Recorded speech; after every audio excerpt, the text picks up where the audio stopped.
If you can see this right now, it's because I'm trying to get an early start today. I'm just trying to find out if I'll be able to watch this, see it actually happening on YouTube. But I don't actually see that it's doing what it's supposed to do.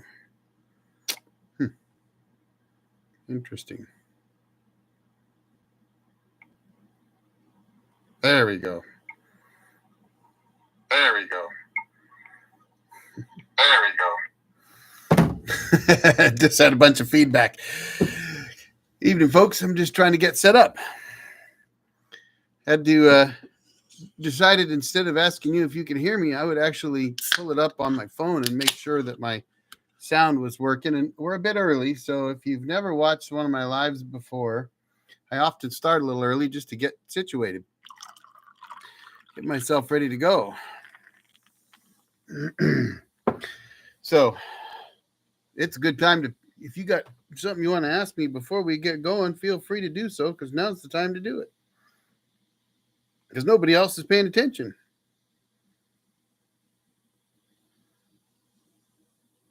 I had a good point on one of my videos about volume on my videos, voice volume on my videos, and it's funny. I started using a new mic, and I don't know how the volume is here, but I'll pull my mic in a little closer. That might be better. But with the new DJI mic, I do find that if I turn away from the mic, then I lose volume quite a bit. So if I have the mic sitting in a pocket or something around my lapel and I turn and talk to the right, I lose probably, 3 dB minimum right off the bat. And if I don't remember to correct it later, then my sound levels can kind of come up and down, though it is more maybe realistic that way. Anyway, welcome. As usual, we are a bit early. We're still 5 minutes early. We're still tongue-tied tonight. We're still 5 minutes early, but since you're here, be sure to jump into chat and let me know who's here and where you're from and all that good stuff. I am going to try to give away some memberships tonight, which could be kind of fun because it'll make it free and you can go check out what those are. I do those mostly to share content, a lot of old content that is no longer public.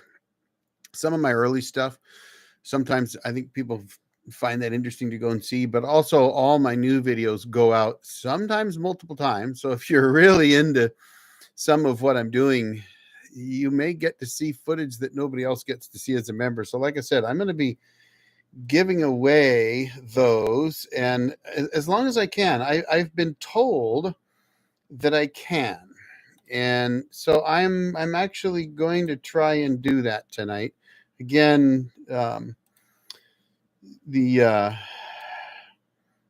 is a new thing they're doing, and I've been told all I got to do is click on the money sign down below and I can give it away, but I'm not seeing it on that tool. So I'm going to go look at another one to see if I can see it there while we're waiting for 5:30 to roll around.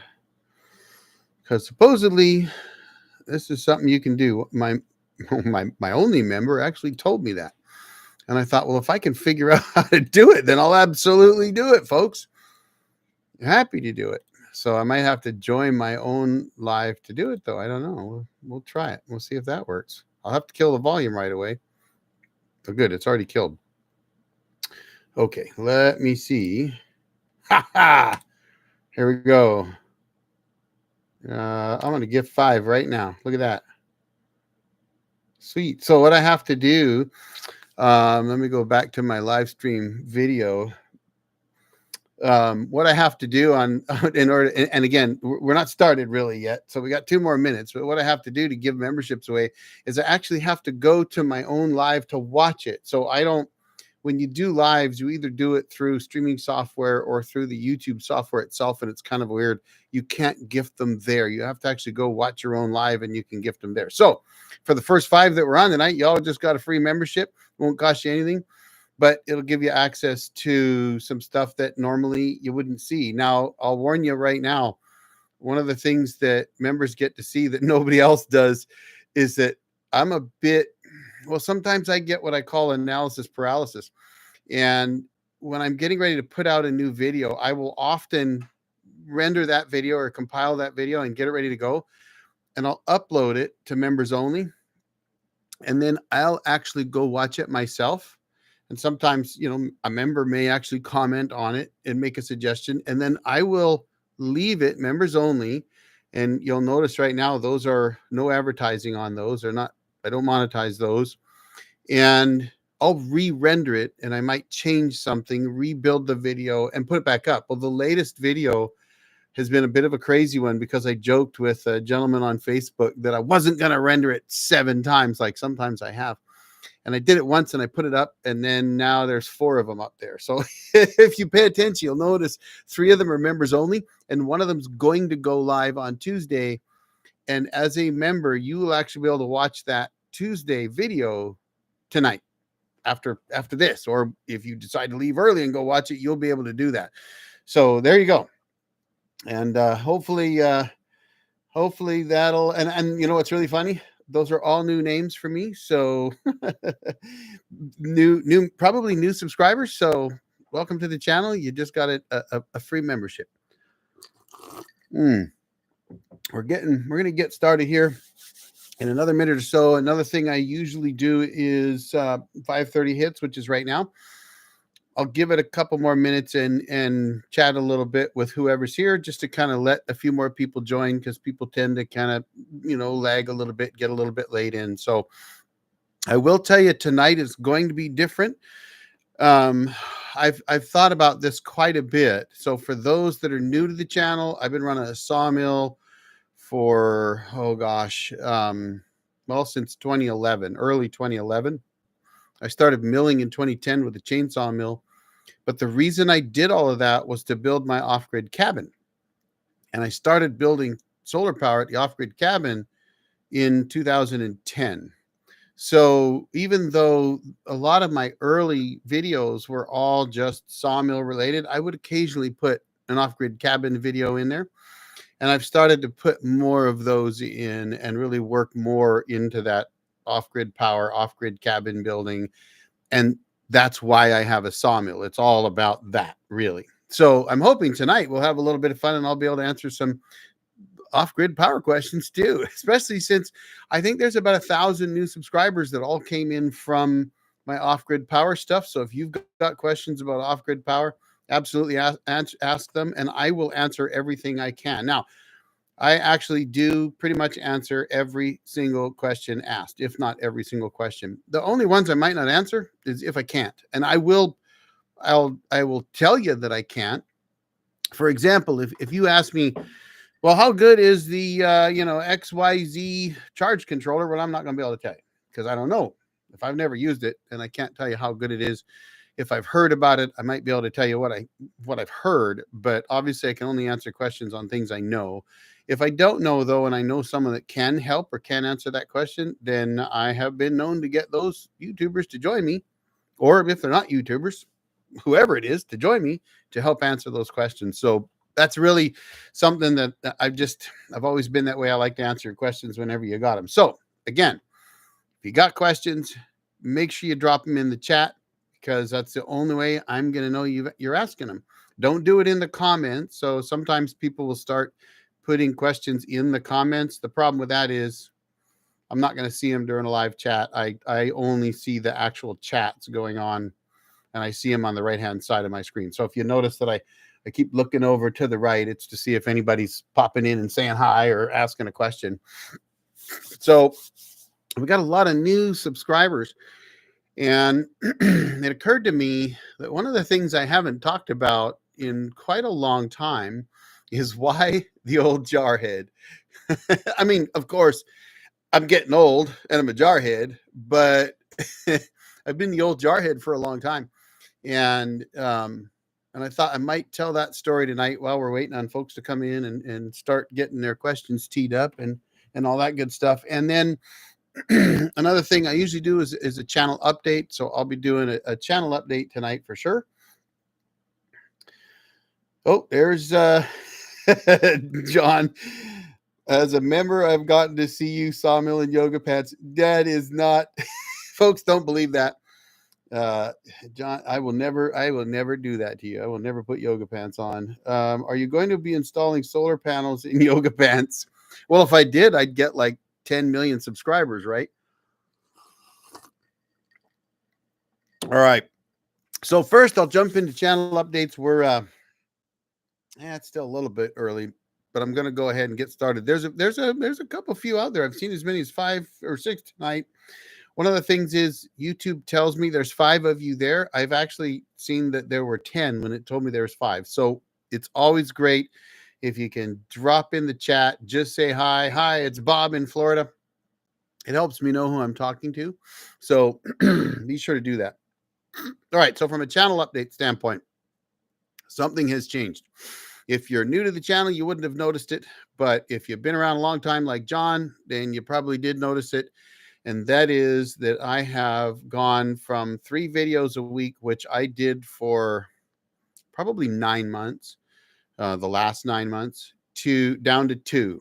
And the reason I decided to do that is I believe I can bring better videos to you by doing 2 a week than 3. I found that doing 3, while I did that for several months, I think about 9 months, since August of last year, so however long that is, I found that it meant that I tended to be really rushed and I would have to put the content out really fast. And I didn't have the time to really dig into things and try to improve things. So again, for those that are just popped in, it's just a quick channel update.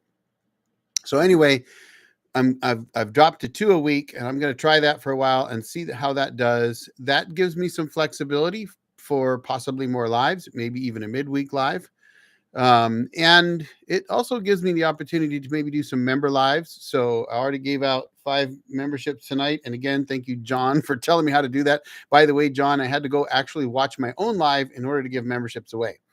So that was kind of a different deal, but I was able to give 5 away already tonight. But so one of the things that John came up with, which I think is great because he's got his own channel, Davidson's All Natural Gym, was if we were to do a collaborative live and a members only live where we just kind of do some stuff, hang out, and maybe while I'm editing a video was his suggestion. And I thought, well, that might be kind of fun because those of you that are members can actually hear me talk about and watch me edit video. And I think I might do that. I think it could be kind of fun. As members, those that I gave those memberships away to, you're going to be able to go and check out. And again, you're going to notice that there's like 4 editions of Tuesday's video. One that pops Tuesday. The other ones are all members only. They're all a little different. Of course, I don't expect you to go watch them, though they are not monetized. The only one that's monetized is Tuesday's video. The others are not, so no commercials. And so if you're bored and you're curious and you want to see what's going on, you could watch maybe the first one and the last one, and you might see the differences. Sometimes what happens is I decide I don't like something, or I'm getting a little long-winded, or the video didn't turn out very well. And so in this particular case, the reason I did this video over and over again is I kept trying to fix a section of the video. I really wanted it to look better. And I finally got it to where I decided it was okay enough to put out there. And I did that today. So I literally went, restaged everything, reshot. I'm going to give you the insider track. It has something to do with my canoe and a battery I was testing. And I actually ended up washing and waxing my canoe. And this is something I never do, but it just didn't look right in the early videos. And I thought, okay, this isn't good enough. I need to fix this for you guys, those that are watching. Hey, Michael, there you are. Wait, members get to see Eric in yoga pants. Yeah, right. Sure. Okay, wait, I'm going to do this. Watch this, Michael. Boom. Gift. Let's see what happens. Oh, there you go. This is so one of the things that I learned from John was that I can give 10 of these a month. And so I gave 10 of them out tonight. Unfortunately, Michael, you didn't get one of those. I was hoping that you'd get one. But no yoga pants. I will not do that. I swear to God, I would never do that. Now, my wife has an old boss that offered to wear a Borat suit and photobomb my latest sawmilling videos. So she and his brother-in-law said he'd wear Daisy Dukes. But anyway, speaking of making mistakes on things, you know what I didn't do, guys? I didn't even turn my light on tonight. I got so busy doing something that, hold on one second. Crazy as this is, I'm going to turn this light on.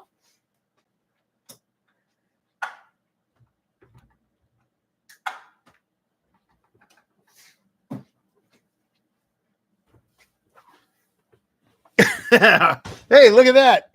It's not so dark anymore. All right. So that's about it for channel updates. I've got, other than I do have, oh gosh, Darcy and I were at the cabin for an entire week, about a week ago. And I just started working on the video content from that week. So tons of content there. I'm not sure how many videos I'm going to make out of it, but probably you're going to see those over the next 2 weeks. And then I had an awesome run up to the cabin just a few days after we got back to go meet with the DNR forester, and I even got some fishing in. And and in the video, one of the videos I produced from that, I was fishing with my rod upside down, and it was amazing how many people, I posted it on Instagram. It was amazing how many people were telling me I didn't know how to fish. Dad was left-handed. Every time I got a rod from him, that's the way it was. And then later I started using those push button, spin casting rods and using those. And so I just kind of got used to fishing that way. I'll be 59 here pretty soon. I'm still fishing that way, and I've caught tons and tons of fish, and I figure, you know what, it works, whatever. I also learned how to fly fish, and my rod's set up properly when I fly fish, so go figure. Anyway, all right, enough for channel updates. I promised or said earlier that, and again, put your questions in the chat. I answer them all. So if you've got questions about sawmilling, solar power, off-grid stuff, cabin building, whatever, YouTube, editing video, what bourbon I'm drinking, I'm not tonight. So, if Arrowhead was on here, he'd probably fall off his chair to find out I'm not drinking tonight. I often talk about having a bourbon in my videos. I don't always have one. I actually had somebody comment once, and he said, maybe you should slow down on the bourbon there, old Jarhead. I started laughing. It's an expression. It's bourbon 30. It's like a lot of guys will say it's beer 30. You're right. For me, it's bourbon 30. But there's no bourbon in the glass tonight. And I don't even have an old Jarhead's glass tonight because they're up at my cabin. And I was telling Darcy tonight, I said, I got to order more of my old Jarhead glasses because I have too many locations that I film in. And honestly, I like to drink out of them, but it's always kind of fun to have one, when you're filming. And so usually they're at the cabin, they're in the camper, they're, somewhere else rather than right here where this is my studio, right? Nice studio, right? Bunch of pictures. Nothing professional here. So anyway, old Jarhead. I said I would tell that story tonight. And again, questions about off-grid, cabin, you name it, sawmilling, jeeping, whatever, overlanding, fishing, don't care, ask away. I answer every question. Now, old Jarhead. So any old members that have been around or subscribers or watchers have been around for more than a few years may remember about 3.5, 4 years ago, I did a video while doing maintenance on my sawmill about why the old Jarhead. And it kind of goes back to when I joined the Marine Corps in 1986. So 86, I joined the Marine Corps. I turned 21 in boot camp, which didn't make me the old Jarhead, but it definitely made me a little bit older than a lot of the other kids because really they were 18, 19 years old that were going in. But I met a guy in Maryland, Aberdeen Proving Grounds, where we went to school. Good old Ron. And Ron was about 5 years older than me. And he used to always, talk about how old he was. So we started calling him the, ye old one. And then one day he started moving a light armored vehicle, which is 28,000 pounds. So, we're working on this vehicle and Ron's laying under the vehicle And he reaches up and he grabs a drive shaft and he starts turning the drive shaft by hand to see if he could move the vehicle. Well, he did. He actually got it moving. So we started calling him Ye Old Awesome One. And then he got in a motorcycle accident and he skidded down the road in a pair of shorts at about 90 miles an hour. And then I actually had to take him to the hospital where he had like skin falling off. And so we started calling him Ye Old Awesome Scabby One. And yes, this is going to end in why I'm the old jarhead. So bear with me. Then Ron actually saved some kids and a gal from a burning fire in a trailer. And he got burned up, right? So we started calling him Ye Old Awesome Crispy Scabby One. Then he got something in his arm. He had to get surgery, and he had like a hole in his arm for like a month or something. So we started calling him Ye Old Awesome Crispy Scabby Holy One. And then we got a shirt that said Ye Old on the front, and on the back, Crispy Scabby Holy One. Well, that was really a long thing to say. So we just started calling him an old jarhead. And that kind of started this old jarhead thing. It was he was an old jarhead. Then fast forward to 1996. 1996, I'd been out of the Marine Corps for about 5.5 years, and I basically knew how to shoot things, blow things up, and fix armored vehicles and kind of all of the above. And I really, really didn't have a good skill set to get a job.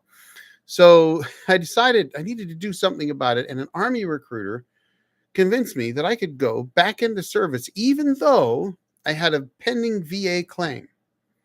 I was already a broken jarhead. And so we canceled that claim, and I filled out the paperwork by not filling it out and just signed the bottom of the medical paperwork, went up to MEPS, passed somehow. I have no idea how. Went into the Army for 3 years and got the education that I needed to get a good job, a good career, which ended in a 30-year career in telecom. Well, almost 30 years, but 3 of them in the Army, the other 27-ish in civilian world. When I was in the Army is when I became the old jarhead. I was 31 years old, and here I was, had to go through Army AIT with all these 18, 19, 20-year-old kids, and here I am, 31 years old, going through the same school with him. I didn't have to go to their basic. I've been to Marine Corps boot camp. You don't have to go to other basics if you've been to Marine Corps boot camp. But I was often 10 to 12 years older than a lot of these kids. So I became the old jarhead. And when I joined, internet programs, the old forums, news groups, all that kind of stuff, I would use the old jarhead as my forum name, forum nickname, whatever. And that kind of stuck. And so fast forward to about 14 years ago, when I started doing videos. They were actually for my grands.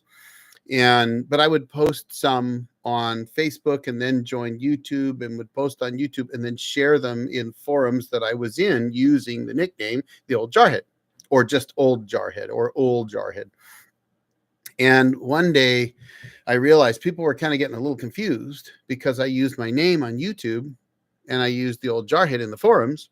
And I thought I should just change my YouTube channel to the old jarhead. And that way everybody, they'll know who it is. Because if I post something in a forum, they'll know that's me over on YouTube. So that's how that started. And then if you notice the Semper Gumby down here on the bottom of my shirt, if you've never heard that before, you probably aren't a Marine or haven't been around them much. Semper Fidelis is the Marine's motto, which means always faithful. And Gumby was a little green flexible character. So Semper Gumby means always flexible. And that was my motto for my sawmilling business when I was running that, which I'm not this year, but I was at one point the most active sawyer in Eastern Washington. And I hit the Wood Miser, and I wore this last night on my live. I hit the 100,000 board foot club member at the end of 2017. And so there I was, milling away like crazy. And as a business motto, being always flexible really paid off. I think customers really liked that. So that became my motto, Semper Gumby. So there you go. Story of the old jarhead, story of Semper Gumby. channel updates. I still haven't seen any questions out there, so I hope you've got some, because I mean, I can usually continue on a conversation without input, but I do like to answer your questions. That's why I do these. It's kind of funny. There's this kind of thing on YouTube. People make money on YouTube. Obviously, if you're a monetized channel, you make a few bucks, right? Lives don't really pay that much, about $1 or $2. So I am doing this for you. And one of the things I always try to do, which I haven't mentioned tonight because it's actually been at least a month or more since I've done a live, but tonight I did not have monetization on. So you shouldn't be getting commercials. If you are, be sure to drop it down in the corner for me. But I decided to leave it off for this stream tonight. Why not, right? I'm just here to answer questions. I figure if you've got a question out there, you want to know something about anything I can help you with, then I'm going to try to answer that for you. So, and I've done these where a lot of new sawyers come on and ask questions, and I always try to help them out. That's kind of my shtick. That's what I like to do. But if you've got questions about batteries, about solar power, maybe you watch some of my solar power videos and you want some more information, you want to talk about those, ask away. I'm happy to help you. All right. So we have Michael Wilson here, by the way. Let's see. It's still, Michael, there was something I was thinking about for you the other night, and right now it totally escapes me, but there was something on one of your videos that I was going to ask you about, and I never had a chance. So anyway, I guess I can't remember now. It must not have been important, but if nobody's got any questions, then maybe I'll tell you about my last trip up to the cabin while I'm waiting for questions. So I told you that I was up there for a week. Darcy and I went up for a week. It was absolutely fantastic. Although I will tell you, when those videos come out, you're going to see snow, rain, sunshine. I mean, everything, all the way across the board. Freezing in the morning, 70 some odd degrees in the afternoon, sun is shining, and a blizzard, possibly on the same day. But following that, we got back on Saturday, and on Tuesday, I drove back up to the cabin to meet with the forester to go do another walkabout on the property. And it was a great walk. But I decided that on that trip, I would not do a whole lot of filming. I didn't have any plans to do any work or anything like that. And you won't answer whatever it is. Nice. So, I just decided, you know what, I'm going to go fishing. And then I decided I would do some gold panning. And the gold panning is kind of just a little hobby that I picked up. I've always wanted to do it. It's just something I've kind of been interested in. And come on, gold at $2,400 an ounce or really close to it. Who can blame me? But our property is not far from one of the former, anyway, largest gold mines in North America. About 10 miles as the crow flies, probably. And so I had more than one geologist tell me, you probably got gold on your property. Go look for it. And so I've been doing a little panning with stuff that was dug up, and it's been a lot of fun, but I actually think I found some gold flakes this last time. The problem is they're so small. It's all really, really fine that I'm going to have to put it under a microscope. Ain't no nuggets there, right? But, the top floor of the cabin, beds or storage. No film of what the forester said. Oh, yes, there will be film of the forester. Absolutely. I did film that for sure. And I actually filmed fishing, but I didn't film the gold panning. The top floor of the cabin. I actually have some older videos out there in the cabin series or playlist that do show the upstairs, and it is beds right now. We've got a queen size bed on the large side, and then there's like a catwalk over the kitchen kind of thing, and that's mostly just open or storage. And then there's a twin bed on the small side, the far end, which is the end over the wood stove, and there's some storage over there. And so for now, that's where that is. But I am going to be building an addition on the cabin, though not this year. I'd hope to start it this year, but we really need to get the forest thinning done. Excuse me. So, I'd love to answer you that question. I'm going to. Oh, there's Darcy. But so we're not going to build the addition this year because of the forest thinning, but I am planning on building a D-log small cabin. We can call it that, but it's really, my intent is to use it initially for the sawmill shed, the tool shed, because so maybe I'll tell you the rat story. But we've got this old shed that was on the property when we bought it. We bought in 09, and this shed was there, and it was a crappy shed then.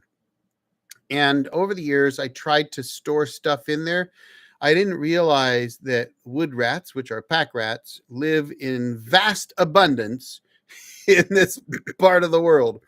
And so when I put all the tools and closed up the shed and locked it, it would get muddy in there, and because there was no floor. So I put in a makeshift floor. I just took some old OSB and sheeting that I had to rip off the cabin, which is another story. and I used that as a floor. But what I didn't realize is that pack rats would love that shed, and they would all move in, and they would crap and urinate over everything in the shed and chew on the wires and make a god-awful, smelly, stinky mess in the shed. And so today I leave that shed wide open. If you see my videos, you'll notice the doors to the shed are just sitting there wide open. It's because if coyotes and bobcats can get at the rats, they won't go live there.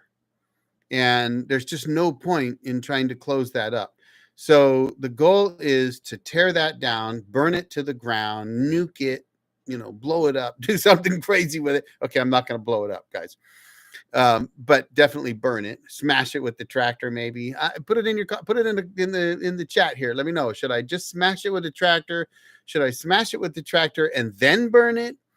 Should I take a chainsaw, cut it all apart, or should I smash it with the tractor, cut it with the chainsaw, and then burn it?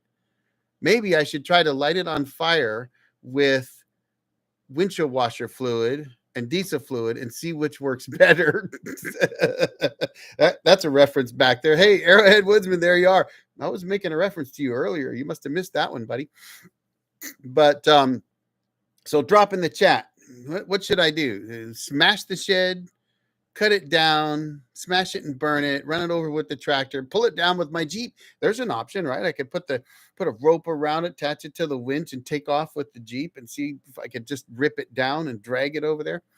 But anyway, on a more serious subject, I'm going to build a new shed, but this shed is actually going to have a floor that will have hardware cloth, which is like rabbit fencing under the floor to prevent rats and mice from eating their way in. And it'll have solid walls, though I will mark them where I can put windows in. And of course, it'll have a door. I'll put I have a wood cook stove in that rat infested shed. I'll put that in the new shed, which will then later become a bedroom cabin. And my intent is to build that on skids so that theoretically you could pull it around. So like if Michael brings his big old dozer up, he could just pull it around for me.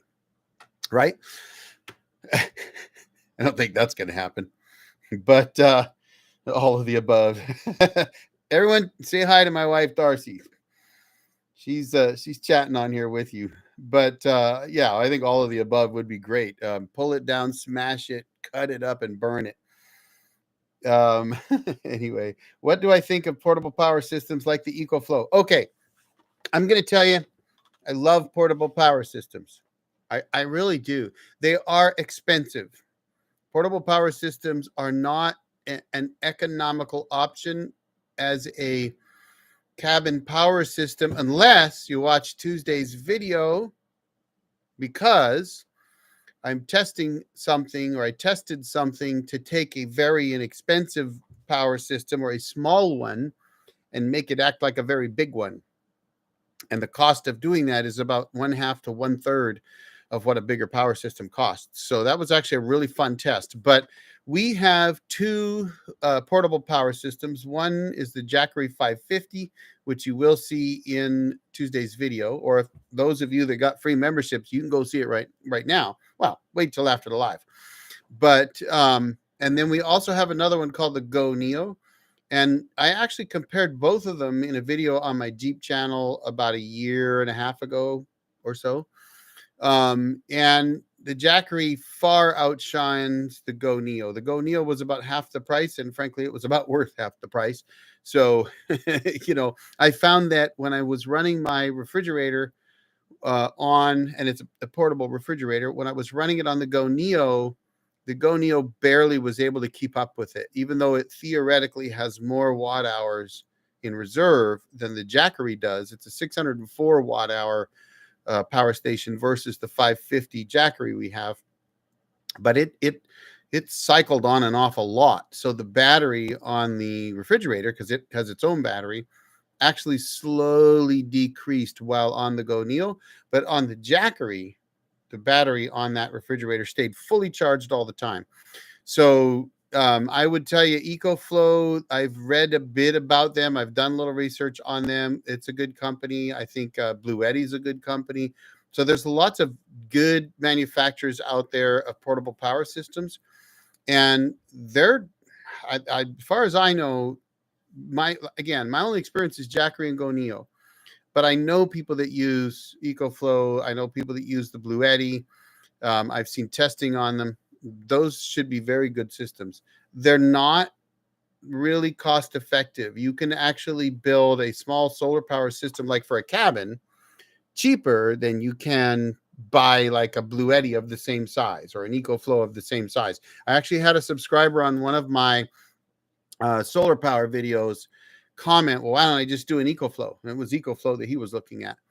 And I said, well, they don't have the power I've got. But that was because he was confusing amp hours with watt hours. So he saw 360 amp hours and read that as watt hours. And he had to go back and look at it and realize, 360 amp hours is a heck of a lot more power than 360 watt hours, right? So it would cost to put that much power into one of those, like an EcoFlow, would cost you considerably more money. So, like, for example, Tuesday's video is about a battery that I tested. And again, those that got the free memberships and those that already have, they've been able to see it, or they can now. And that battery is $200. And it's a 100 amp hour, 12 volt battery. So, that's 1,280 watt hours. So if you think about a Jackery 550, that's 550 watt hours, and that's a $550 power station. And that $200 battery is 1,280 watt hours. And you can take that battery, and if you put a 500 watt inverter, pure sine wave inverter, or 1,000 watt or 2,000 watt, whatever you want, and get a fairly small, inexpensive charge controller and a couple solar panels, you've got a better system already that costs you probably less than half the money that the EcoFlow would cost. The difference is the EcoFlow, you can throw it in the back of your truck and go out into the woods and have power in the woods. So I believe there's a place for both. And I love having a portable power station. So, for example, I like to go camping. I like to go out in the woods. They call it overlanding, but I do overlanding and camping. And so for an overlanding setup in our Jeeps, we've got the portable refrigerator, we've got the power station, and there's no other way you can do that, right? You're not going to build a whole, put up 2,500 watts of solar power on the top of your Jeep, but you can put extra batteries in with your power station and your refrigerator and go for days and days and days. So I hope that answers your question. And also Tuesday's video, I talk a little bit about there's times, like, I know, Michael, you're going to build a cabin. And so if you're going to build a small little cabin and you don't want to put a whole bunch of money into solar power, now, again, it's cheaper to do that a lot of times than it is to use these power stations. But let's say you decide to get a small portable power station, you can transport that around. So you wouldn't have to leave it at the cabin, versus our solar power at our cabin stays there year round, doesn't move. So if you've just got a little, 10 by 16 or something cabin that you don't go to all the time, and you just want to be able to power a few lights and a toaster or something, or one of these portable refrigerators, you could absolutely do that with one of these small power stations. And watch Tuesday's video, because I'll show you how to extend that power station by several days and for less money than buying the big power station. So hope that answers that question. Smash it and burn it. Amen. That's what's going to happen. All of the above. This is show business. That was my next question. How much cheaper can you build an equivalent non-portable system? So a lot cheaper. I have to think about what I told the subscriber that brought up EcoFlow in the past. So let's think about this. If let's say you get an EcoFlow, they probably have one that's a 2,000, right? So that's 2,000 watt hours. It's probably a $2,000 power station, rough guess. Okay, I know that Jackery, their 2,000 watt hour power station is $2,000. So I can take 200 amp hour batteries, which would give me 2,560 watt hours. So I'm already ahead with 2,500 watt hours versus 2,000, and I can get those for $400, right now. $200 a battery, good solid battery, no problem. So there's $400. I could buy a 400 watt solar panel for $400. In fact, I could get it for less. And I know a lot of guys in the off-grid groups talk about how you can just buy them on Facebook or Craigslist a lot of time, get them used. Or what I do, here's a little hint for those that are interested in solar power. I get the non-UL listed panels. I'm building an off-grid cabin in the woods. What do I care what some inspector in the big city cares about? I don't. They're not coming out to inspect my system. That's the beauty of being totally off the grid and way the heck in the middle of nowhere. I don't want them coming and checking my system out. So if I don't want a UL listed system, I don't build one. I think you could buy 400 watt solar panels, like a maybe a 48 volt. And again, the voltage is not even. So I'm going to clarify something. I'm going to say right now, voltage is not even relevant. It's not because of what some people in the solar community think, which is all you need to know is watt hours, because I don't agree with that. But voltage isn't relevant because the voltage of your solar panels has nothing to do with the voltage of your batteries. And that's something that a lot of people don't realize, is that solar panels can be any number of different voltages. It's not really important. What's important is the charge controller that's going to take the power from the solar panels and convert it to whatever power you need to provide to the battery. So you could get a 400 watt solar panel, and for pennies on the dollar, let's say you pay, I'm going to say 50 cents a watt, because that's pretty close to what I've seen. That's $200. So now we're up to $600, right? And the $2,000 for the Jackery didn't include a solar panel, by the way. So we're at $600. Now you go out and buy a charge controller. You don't need a really expensive charge controller. You could probably get a decent charge controller, that the MPPT, maximum power point tracking charge controller.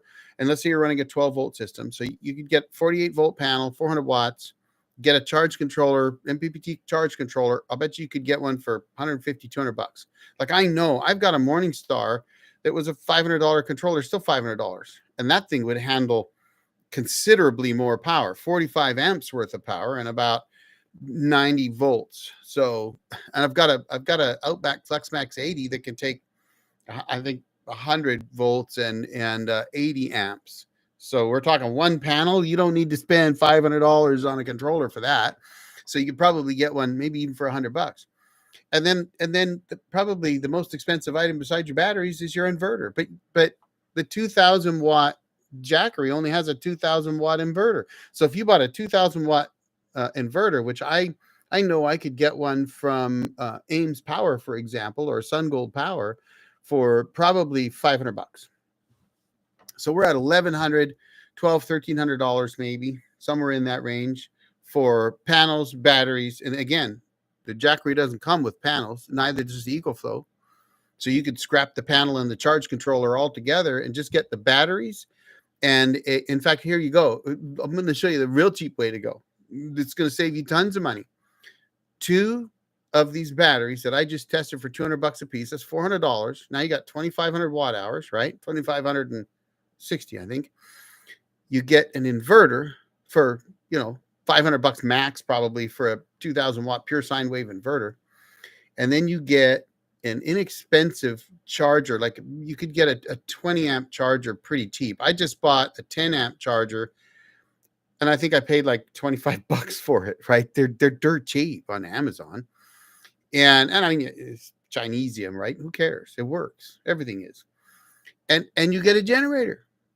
How many guys don't already have a generator? Probably, right? You probably already have one. You probably got a little portable generator somewhere. And if not, I sold one for $300 that worked great for 10 years and it's probably still working great. You can go to Harbor Freight and buy a Champion generator for pennies on the dollar.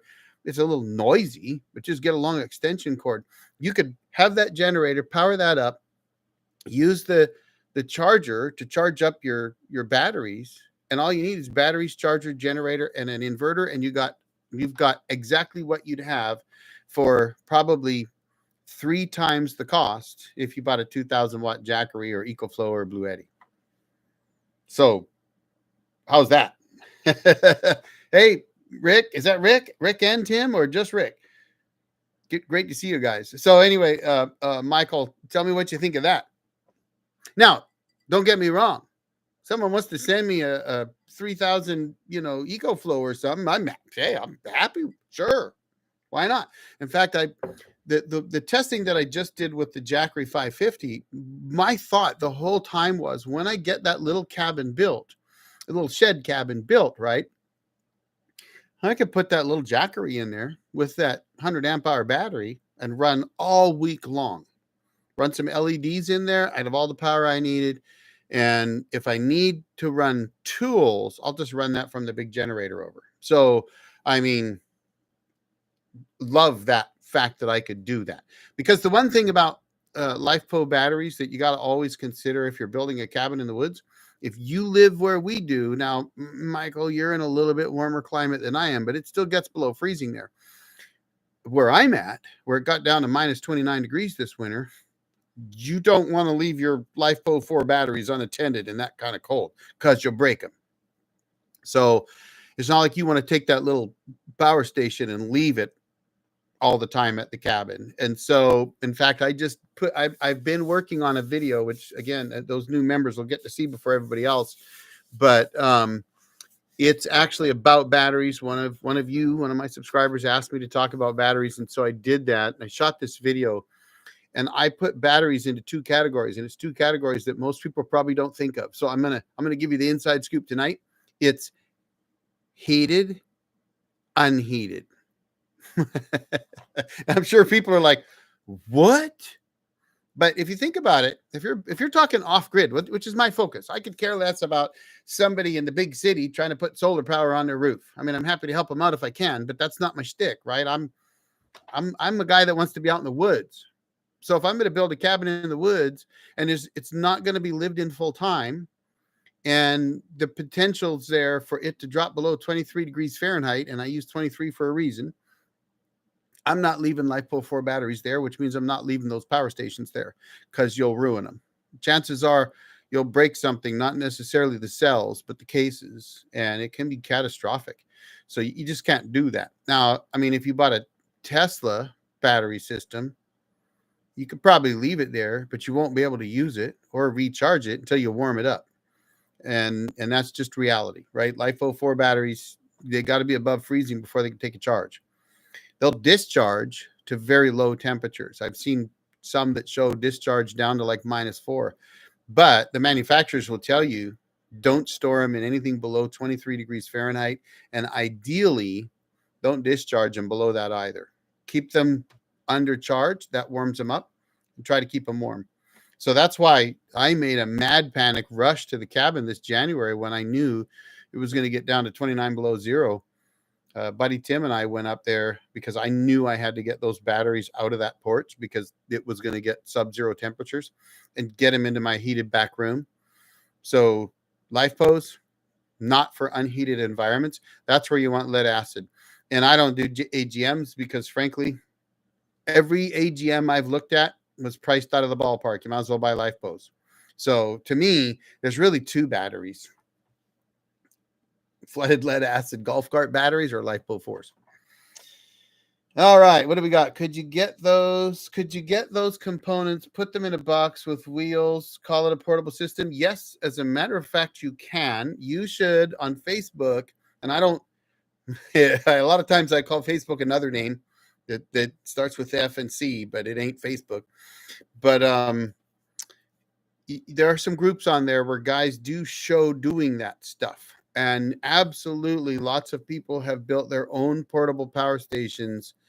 By basically, some do it by getting inexpensive toolboxes on wheels. Some of them do it by putting like a dolly, you know. What do you call those? Come on, lift truck, whatever you call them. My brain's not working right tonight. But you know what I'm talking about. You can move a refrigerator around with them. They take those kind of wheels, put those on a sturdy base, and then, you know, build like a wooden box on it and put those components in it. But the thing is you're talking about light components. I mean, it would be easy, you know, to build something to put those in to make them portable, or frankly, like the battery I just tested, it's got a handle on it. So, I mean, you got a handle on the battery. In fact, here's one for you. I mean, if you didn't need 120 volts, if all you need is 12 volt, you go out and you buy a marine battery box.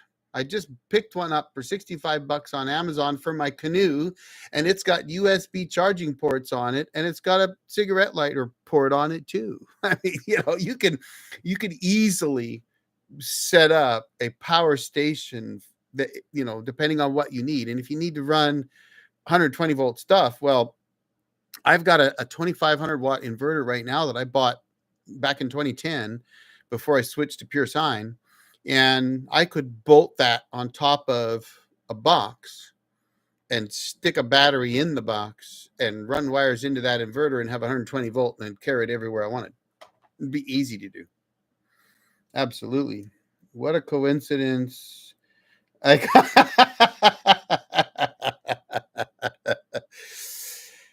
You know, the truth is I left FC for a long time. That's why if you watch my videos much, you'll see I often say on social media, because I don't like to call out specific social media sites.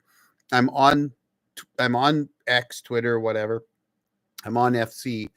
You know, I'm on LinkedIn. You can find me in any of those places. I'm not a big fan of the FC style social media because I just don't think it's a good style. I prefer forums. So those that know me from Sawmilling know that I'm actually right over there on Forestry Forum. Now, if you're into cabin building, and here's one for you, Michael, look up Country Plans. Now, the forum is kind of slow right now, and it has been. FC's done that to a lot of forums, but there's tons of good information on the Country Plans forum. My entire cabin build's there, though the pictures are mostly gone because we used to do it in Photo Bucket, right?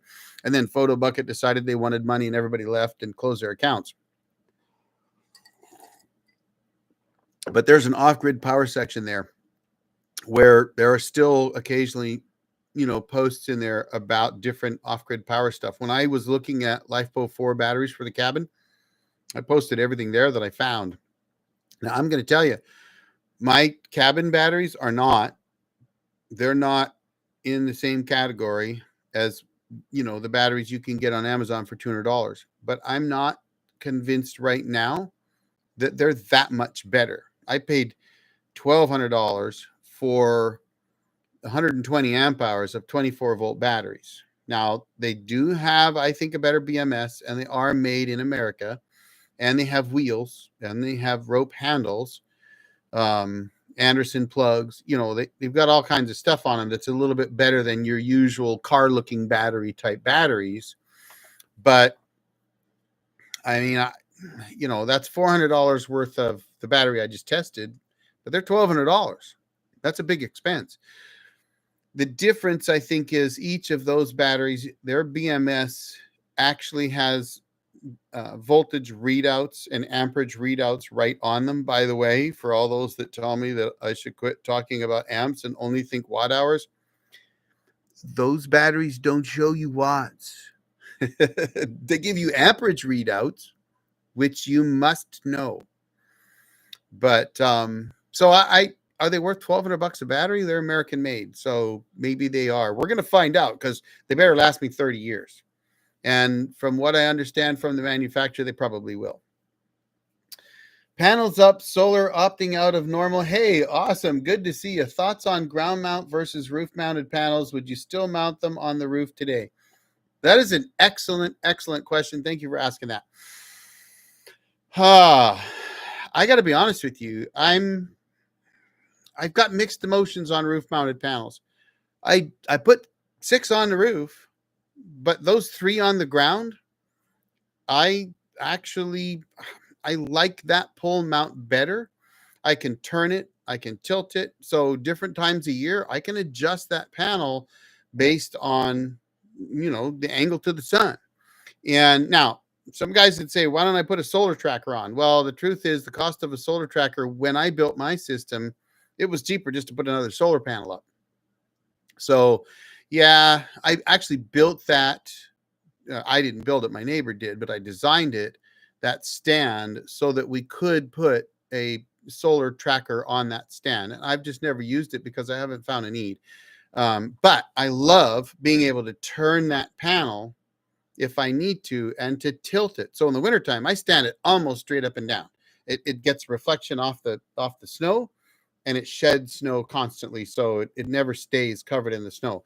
My roof panels do cause a couple problems in the wintertime. One, they don't shed the snow very well. They're at a 45-degree angle, which isn't optimum in the winter. In fact, it's only optimum really, about a quarter of the year. But there's so much up there, it doesn't matter. But they don't shed the snow very well, and they do cause a heavier snow load on the cabin. So it's about real estate. I wanted them up there to have them up and out of the way, because where we live, there's a lot of animals that like to use things on the ground to rub up against, like cattle, free range cows. They love stuff that they can rub their backs into. So, bears, I have pictures somewhere of bears literally licking the dew off of those 2 dishes that are there. Those dishes are no longer in use. They haven't been in use in years. But when I was living out there, I had to be able to work out there. I was a manager for the phone company. I had to be able to use my computer, get on the internet, get on the VPN, and do work things. So I had HughesNet internet out there. This is before Starlink days. And then I had satellite TV because, frankly, there was nothing else. And winters were long, folks. When it's dark at 4 and it don't get light until almost 8, and you live alone in the middle of the woods, sometimes you need a source of entertainment. So I had satellite TV and satellite internet. And the bears would literally come and knock out the internet. They'd come and stand up and move the dishes around. And I've actually had a bear.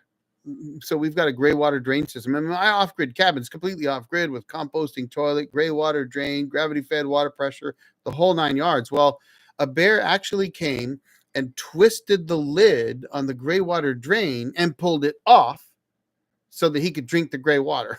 Now, I can't imagine that tasted very good. But so because of that, I kind of like those panels up on the roof. It's just that because we don't live there, in the winter, there can be periods of time where the snow comes in, it melts a bit, freezes, snows again, freezes, and so on. And you get this freeze-thaw cycle that creates ice buildup. And so 2 years ago in the winter, I had almost 3 feet of frozen snow between the bottom of the panels and on the deck.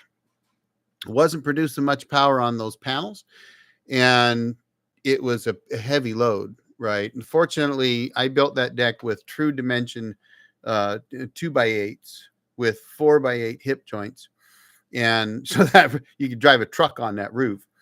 But I don't like that. And I guess if I had to do it again, I think I would want to lift them up higher and tilt them up more so that they stand up a little straighter, because in the summertime we get so much sun that steeper angle isn't really going to hurt me from a production standpoint anyway. But in the winter it would probably pay off. So hopefully that answered your question. It is a mixed bag. I still like my roof mounted solar panels, but ground mounted, let me put it to you this way. If you were going to ask me, I'm going to put up 4 panels, 3, 4, maybe even 6 panels. That's all I'm going to put up. Would you do it on the ground or on the roof? I would tell you I'd put it on the ground. I'd put it on the ground on a mount that I could adjust. That's where I would do it. Only not on the ground. I would do it like I did on a pole mount, so I could get them at least a few feet higher off the ground to make it a little more difficult for the cattle to use them as back scratchers. Two Brothers Outdoors, high-end motorhomes, had an EMS system. It monitors the battery bank, which runs the inverter. If solar wasn't providing enough power, it would fire off the genset to charge the batteries. Yes, well, that's the way my system is. And I could do that in my camper. My camper has a monitor, and I have a 2-wire start generator and a switch. All I got to do is flick a switch, so I don't have the auto gen start. But I put in my auto gen start at the cabin back in 2013, and I've often thought about putting one in my camper. The only reason I haven't is because if you camp in state parks, U.S. Forest Service parks, those kind of things, they usually have quiet times. Now, my auto gen start switch you can put in quiet times, but I figure, you know what, I'm going to get up at 5 o'clock in the morning and turn the coffee pot on anyway, so I could fire up the generator at 7 when quiet time ends, right? But the cabin has an auto gen start switch. Now, I haven't reinstalled it, partly because the SunGold Power inverter that I got has a 2-wire start. I'm not sure if it's going to work, and I'll be honest, and I said this in my video, I don't understand why these inverter charger manufacturers set their auto gen start switches at 21 volts on a 24 volt system. That's catastrophic failure. Your batteries are shutting down. My battery BMSs are going to kill my batteries below 21 volts. It might let them go to 20 and a half. It could possibly let them go to 20, but you're pushing it. And yes, LifePo 4s, you can do that 4,000 times on those batteries, but I don't want to. And well, the manufacturers, some of them that I've talked to, tell you 30% discharge to a maximum of 70 is the ideal range for LifePo 4 batteries. That if you do that, you can get as many as 15,000 cycles out of a battery that they rate at 4,000 cycles at 100%. Does that not blow your mind? 15,000 cycles? Excuse me, I can go 30 years on my batteries. All right. Wilson Forestland sounds like something the bears will we have. Yeah. Yes. Bears over on the coast. Oh yeah, absolutely. You might find a bear decide to lick your solar panels, which means he's going to put those claws that I've seen claw right through the lid of a dipsy dumpster right on your solar panels. So I'd want my solar panels up a little higher on the coast. I spent most of my life on the coast. I know what those bears can do. Dan Bolster, nice to see you, buddy. Been a while. Would I suggest a smaller system as opposed to just one main solar system? Semper Fi, Indian Creek Ranch, so California High Desert. Hey, Semper Fi, brother. Nice to see you. So would I suggest smaller systems as opposed to just one main? Oh, you mean solar arrays? Smaller solar arrays versus one big array? Is that what you're asking? I will tell you this while I wait to see what you say. I have 2 arrays and 2 charge controllers, and I really like that. In fact, if I wanted more charge capacity, like if I put in a wind turbine, I'm putting in a 3rd charge controller. For one thing, if one of my charge controllers goes, big deal. I've got a second one that's running. So, oh well, things happen, right?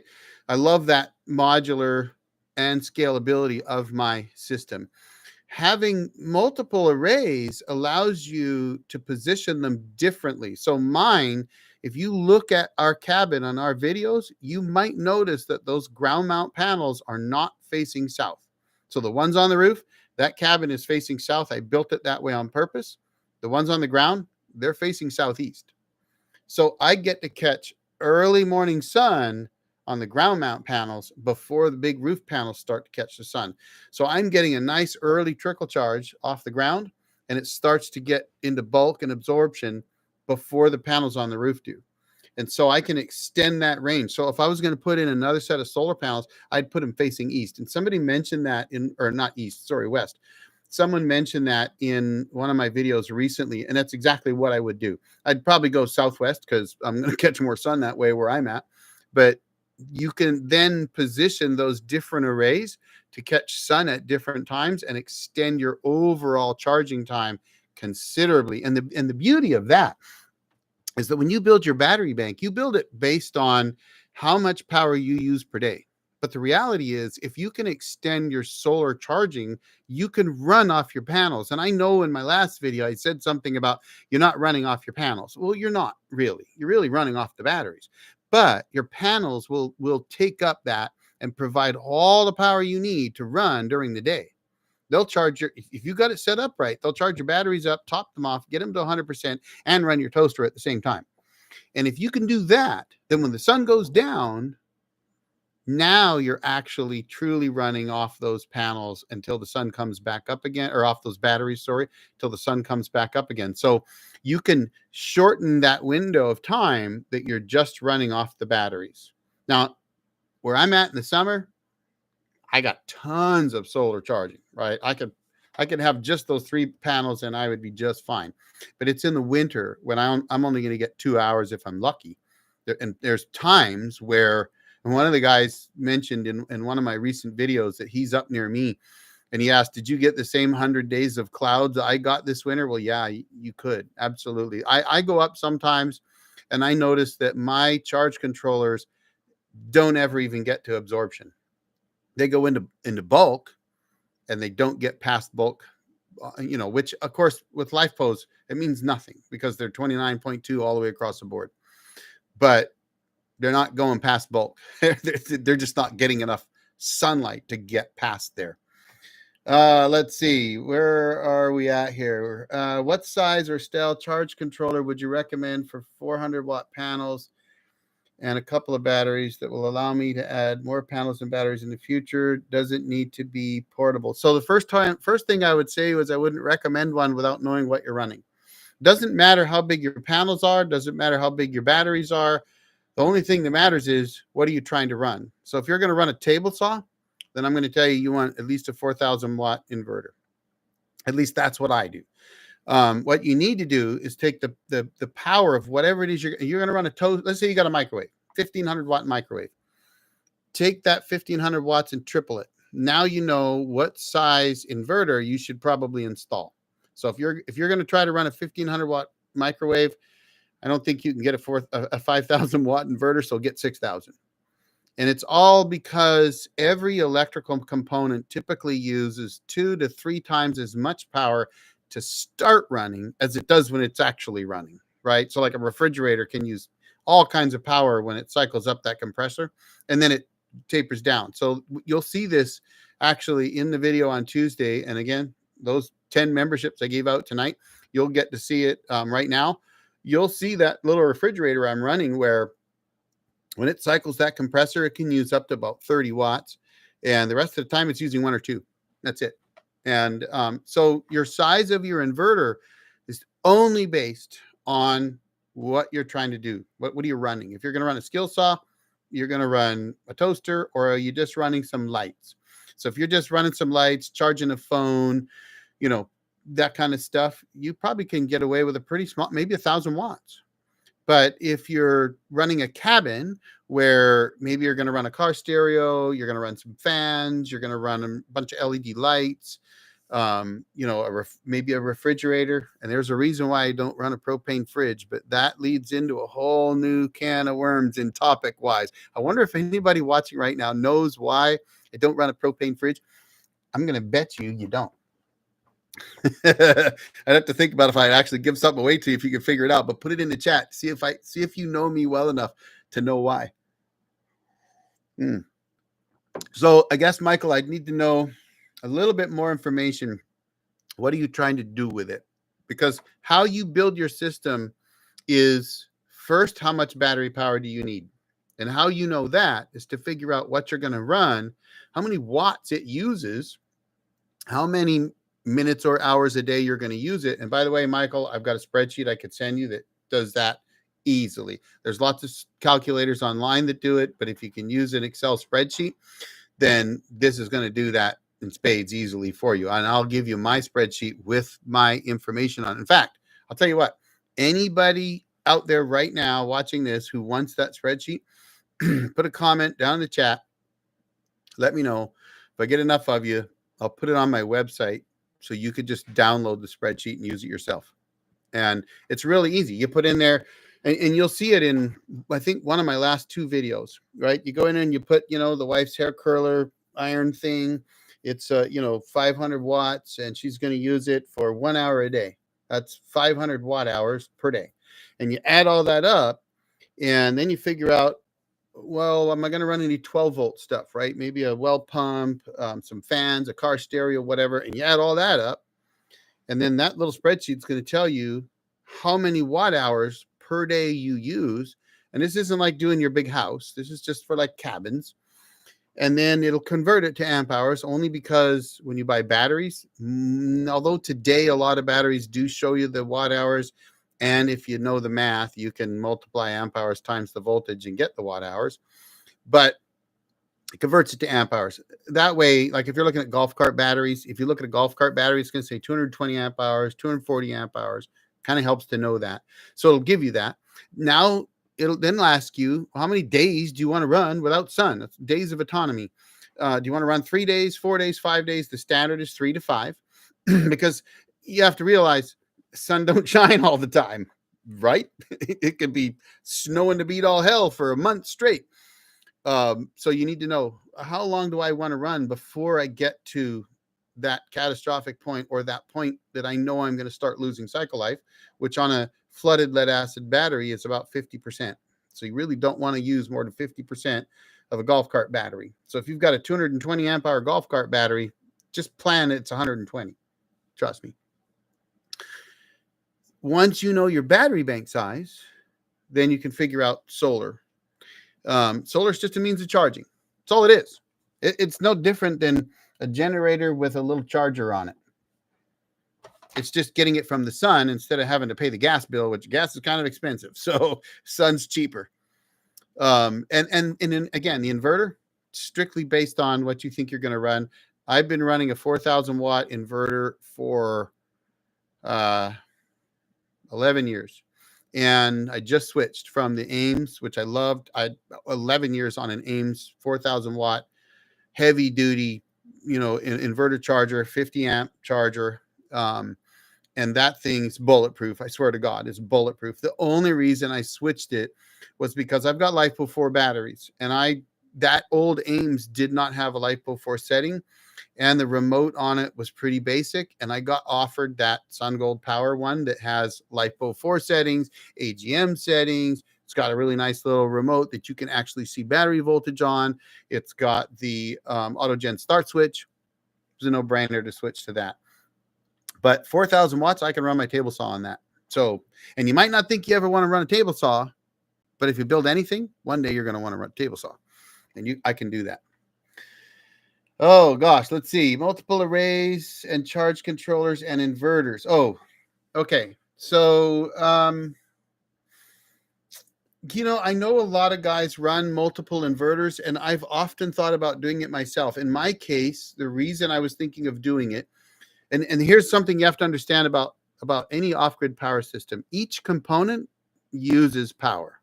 So like your inverter uses power. Your charge controllers actually use power too. So now if you got a bunch of solar panels and you plug them into a charge controller that's going to charge your batteries up, it's basically just a charger for your solar panels. That uses power itself. And I think my Ames inverter might have run something like 75 watts. It was like running a 75 watt incandescent light bulb or something like that. It used quite a bit of power, actually. But it has a mode that is kind kind of like a sleep mode. I forget what they call it. I never used it. I did it early on and I quit using it, and I'll tell you why. But you could put it into this mode and it would only kick the inverter on when it needed to be on, like you flicked on some lights. The problem I had with that one was, and I mean, it sipped the power, but the problem was I was using LED lights that were like 9 watts. So I'd flick that on and it wasn't enough wattage to kick the inverter on. I'd have to put 2 lights on to get enough wattage to come through to kick the inverter.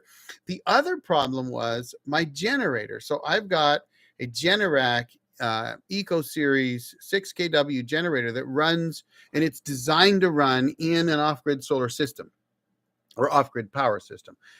And it has to be tied to the battery bank, the negative side of the battery bank, and the ground for the battery bank, and then feed the inverter. And it has no alternator built into it.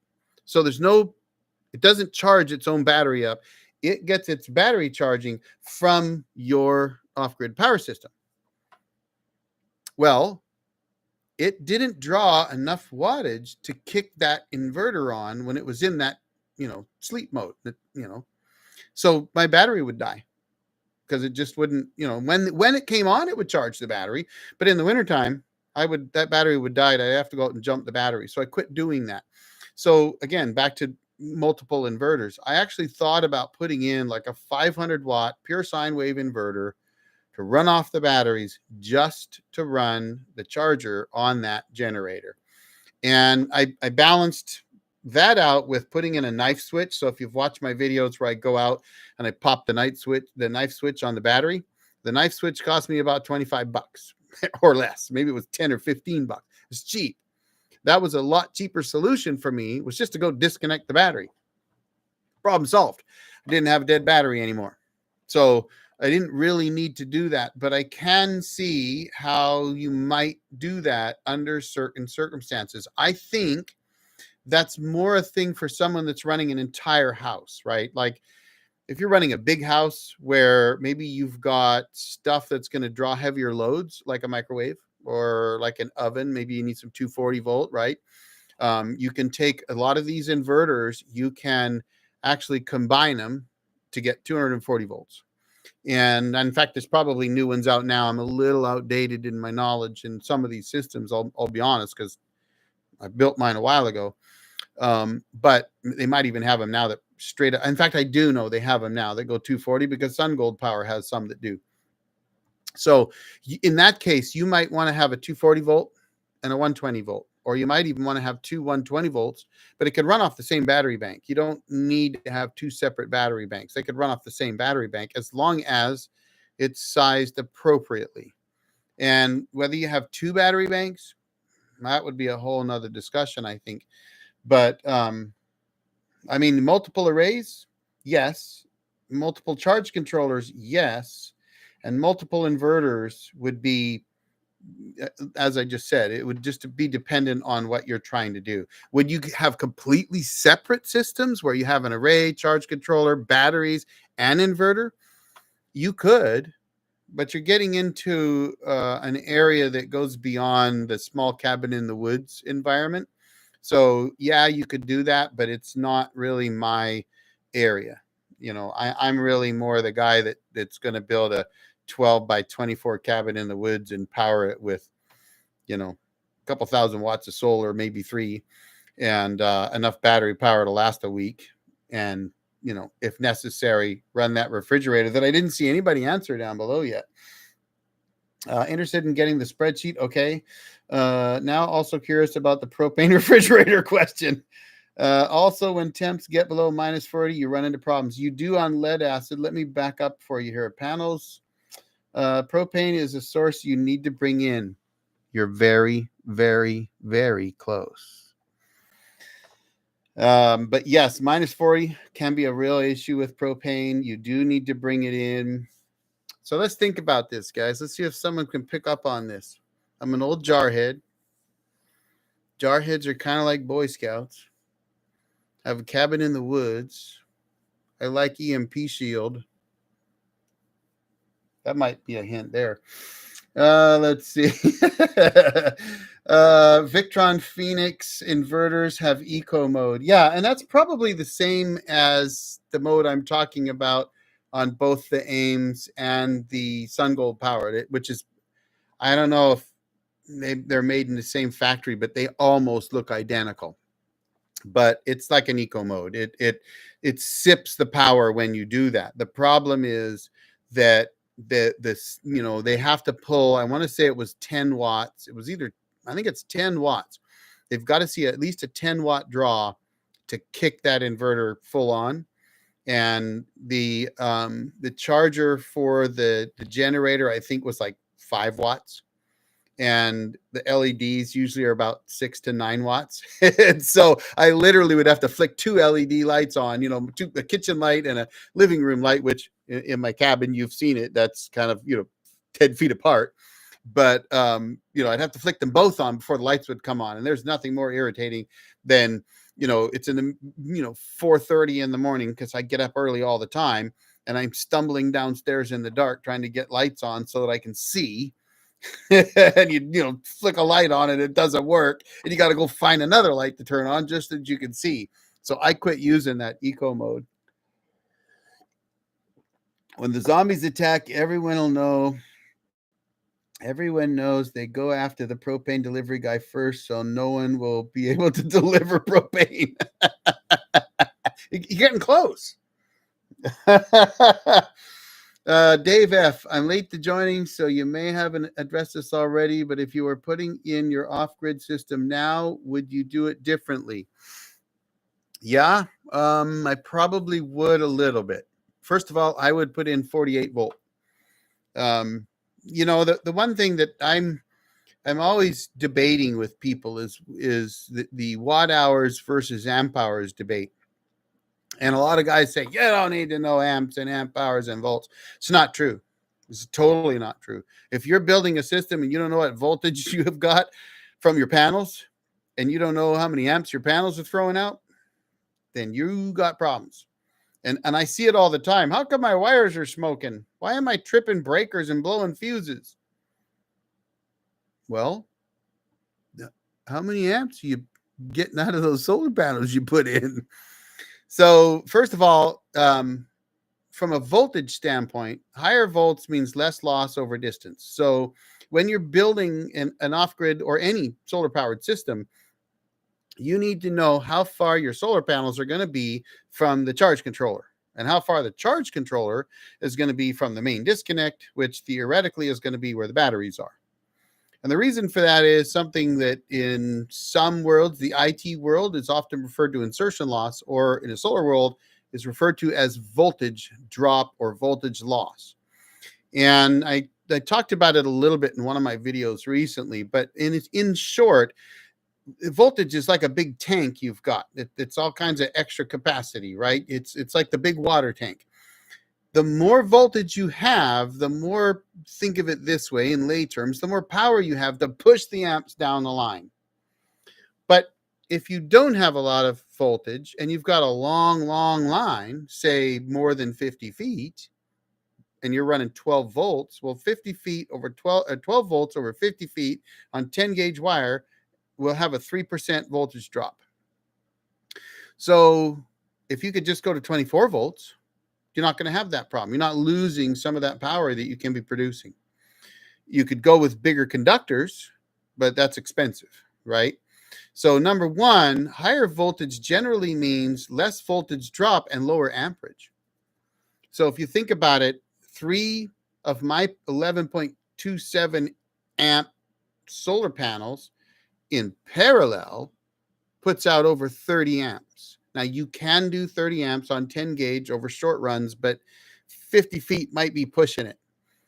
On the other hand, if you run those panels in series instead, they're still only putting out 11.27 amps and over 54 volts, because 12 volt solar panels are really about between 18 and 20 volts.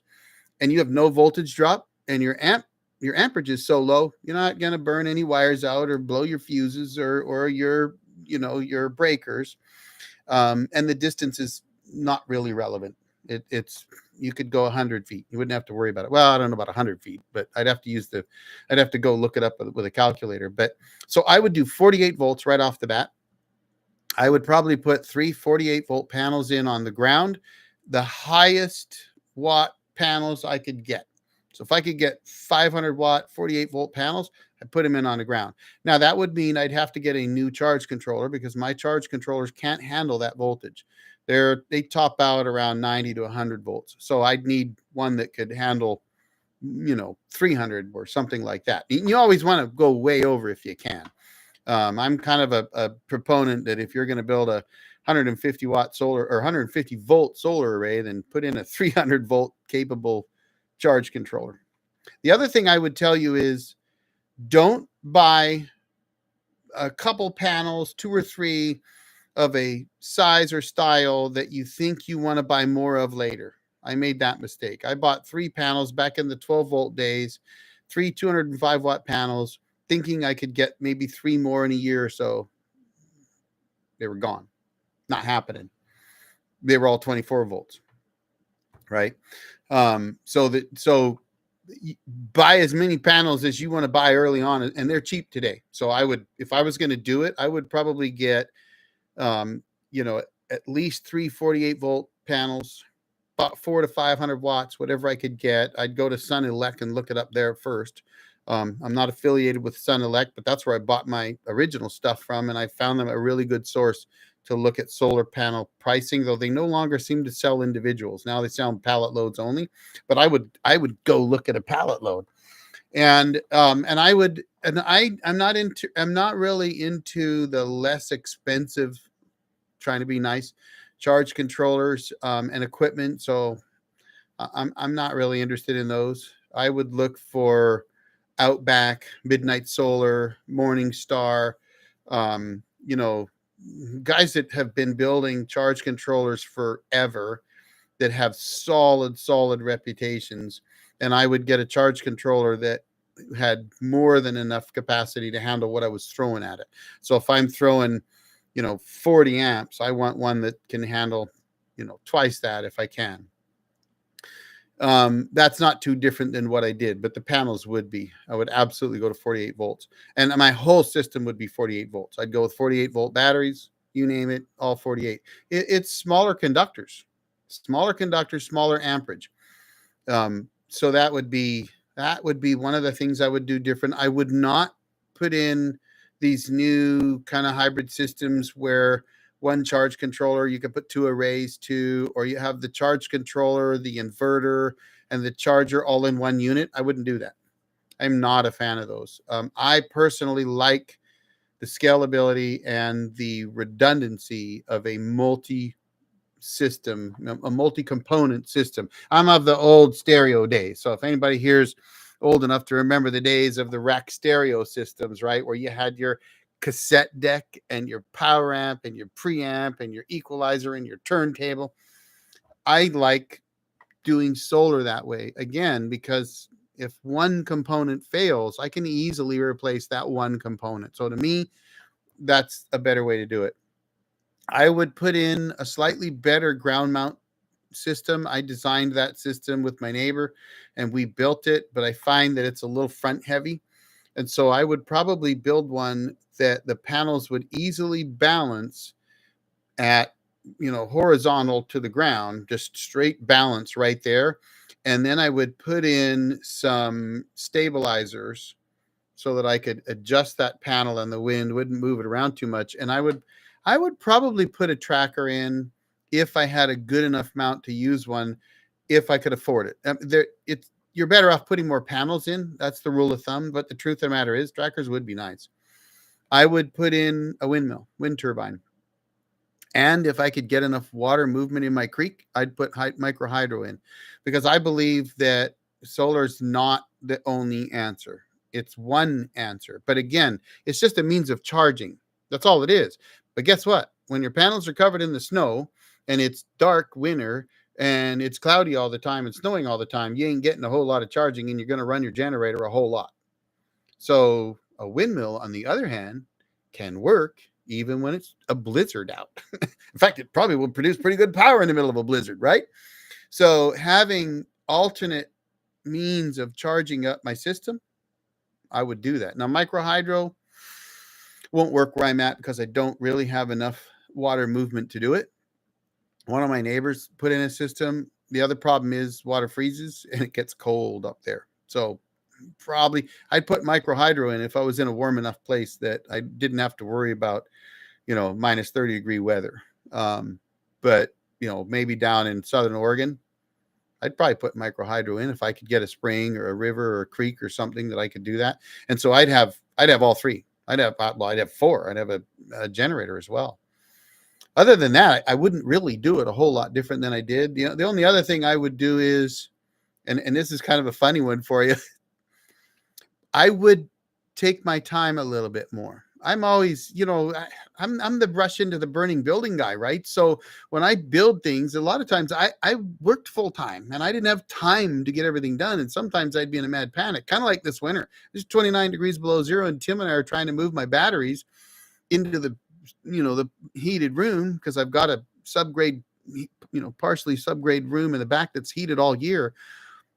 We just ran wires under the cabin, stuck them through water pipes, and ran them in there and zip tied them up and called it good and left. It's terrible. And I know it is. And I've got a buddy that's offered to come out and help me rewire all that. And so I think if I was going to put it all in over again, I would actually put it in with EMT or PVC pipe, and I would get it all zipped up nice and tight and neat. And I may fuse my panels that are in series. Back then, nobody talked about fusing series panels in series. Today they do, and I think that's probably not a bad idea. Though 14 years later, I haven't had a problem, knock on wood. So whether you really need to when two panels are in series, I don't know. What else we got here? Any other questions? I've been going on and on and on. What time is it? Wow, an hour and a half. We're still doing good. What else you got?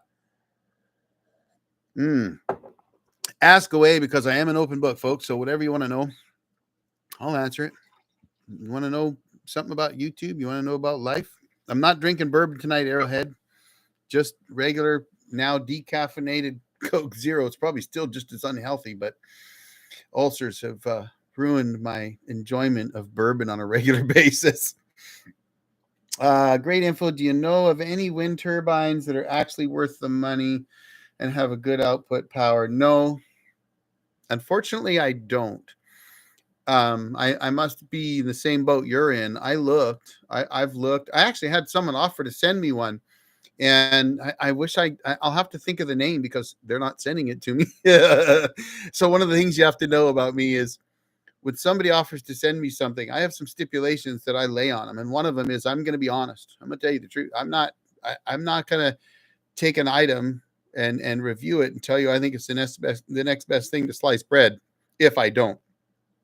And I'm sure you guys have seen the video where I throw the Craftsman pressure washer away. I mean, they didn't give that to me. I bought it, but I would have thrown it away if they gave it to me too.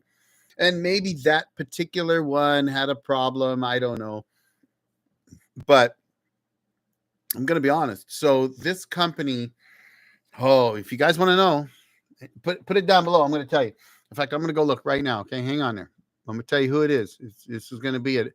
I'm going to drop a name right now. EcoWorthy. That was an EcoWorthy one.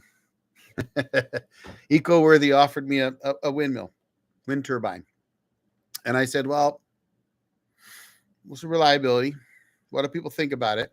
What I'm seeing online doesn't look very good. Can it do this? Can it do that? And they decided maybe they wouldn't want to send me one. So, I mean, I know that there are wind turbines that are worth it. They're not inexpensive, though. I think that's the kicker, right? A $500 or less wind turbine, your solar panels are so much cheaper.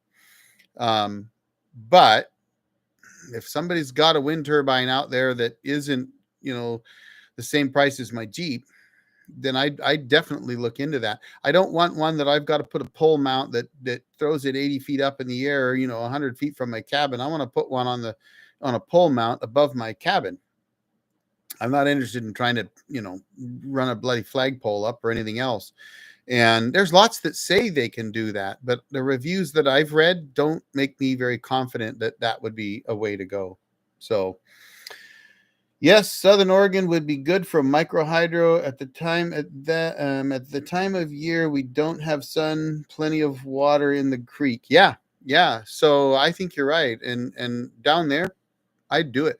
Um, and I've seen, I had a neighbor that was putting one in where he was using PVC pipe, and the little micro hydro turbine fit in the pipe somehow, or at the end of the pipe, and those generate constant, steady power.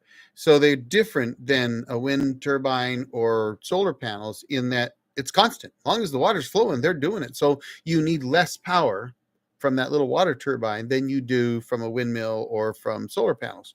So if you could get one that produces 250 watts, 200 watts, 500 watts, and set it up, and it just went full time all the time, and hooked it up to a decent charge controller, which they probably come with them, that'd be fantastic. I mean, that would be the cat's meow, in my opinion, when it comes to off-grid power systems, because now you've got solar, you got a micro hydro, and if you could get a decent windmill up there, I'd probably never need to run my generator. I don't need to run it today. Half the time, well, about 95% of the time, I run my generator just to exercise the generator. A lot of times what I do, and it's habit now, when I get out to the cabin, especially if we've been gone a while, I'll get everything powered up, get the generator hooked back up. I'll fire the generator up, partly because when you first get out there and you fire up the refrigerator, it's going to use the most power it's ever going to use right then and there, because it's going to have to cool down and it's going to cycle for an hour, right? So you're going to use a ton of power off that refrigerator. And so a lot of times what I'll do is I'll run the generator, because in my lead acid days, I couldn't afford to lose that much power. Because if you're running golf cart batteries, honestly, you can get way more years out of them than they tell you. You can get 10 years out of a set of golf cart batteries. They'll tell you they're good for 2 to 3 or 3 to 5 years, but usually 2 to 3 years. They're right. Because they're looking at cycle life at a huge discharge, better than 50%, or at least 50%. So if you only discharge them 10 to 20%, you can get 8 to 10 years out of a set of golf cart batteries, no problem. But the problem is, you get out there and you put a heavy draw on them for over an hour, getting your refrigerator cooled down, because it's 50 degrees inside your refrigerator and it hasn't run for 2 weeks. That puts a pretty big strain on them. So I always ran my generator at that point. Now I do it mostly just to run it, to exercise it. I worked in telecom. We always exercise generators every week. So it's not really good to have a generator that sits for months and months at a time and doesn't fire up. So, I do that. I don't need to. I've got 360 amp hours of LiFePo 4s, and I don't use, I probably use not more than 20% of that on a regular basis. I think I've actually seen it down to 30%. That's 70% depth of or 30% depth of discharge, 70% state of discharge, right? Or state of charge. So 70%, I don't think I've ever drawn them below that. So I could abuse them. And I'm actually trying to now, because I went from lead acid to LiFePos. And even though I went from 660 amp hours to 360, I'm just not using that power that much. And you kind of need to use about 30%. That's really, from the manufacturers, you're better off using 30% than 10%. You're better off using 30 than 80, right? It's that real sweet spot is 30 to 70. And I'm struggling to do that now. Oh, good Lord. Just have to make sure government Snoopy people don't find it in the creek. You're getting close to what I was talking about with the propane. Great infinite winter. Okay. Any other questions? Nobody's come up with the so John at Davidson's All Natural Gym is pretty close. I'll let you in on a little secret. See, there's at least 9 or 10 or 12 of you here. I'm an old jarhead. That's like a Boy Scout. Always be prepared. And my thinking is if I build a off-grid power system that'll run a refrigerator, then I don't need propane. If I can't get propane, I don't have to worry about it.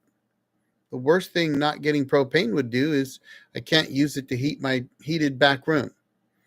But I've got 500 gallons of propane, well, actually about 450, and that lasts an awful long time to just cook and keep that back room warm.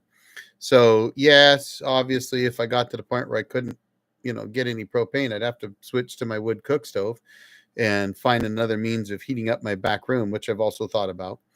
But that's actually where that comes from. It's just a thought process that I have that says, yeah, but what if you can't get, like here's a great example. It's quite a little bit of a valley road. It's a gully, it's a crevice in the mountain that we drive up to get to our cabin. You can have a rock slide in there that shuts that down, and it would be an awful long time before that road got opened because it ain't a county road. They're not going to go in there and open that road up for us. I'm going to have to do it myself with my neighbors. It could be months. It could be a year before we get another propane truck up there. So I'm not willing to rely on propane. What was the original question comment leading to the propane discussion? Why I run an electric refrigerator rather than a propane one. So off-grid, a lot of off-grid cabin guys will run a propane refrigerator because you don't really need much, if any, depending on the refrigerator, electricity to run a propane refrigerator. Especially like in the old days, it was really common. And I mean, going back 40 years ago, right? Cabins often would have just a propane refrigerator, and you'd need a little bit of power for lights if you wanted the lights to work. And some of them used mechanical thermostats instead of electric thermostats. Modern ones typically use electric thermostats, so they need a little bit of power. A little DC power is all they need.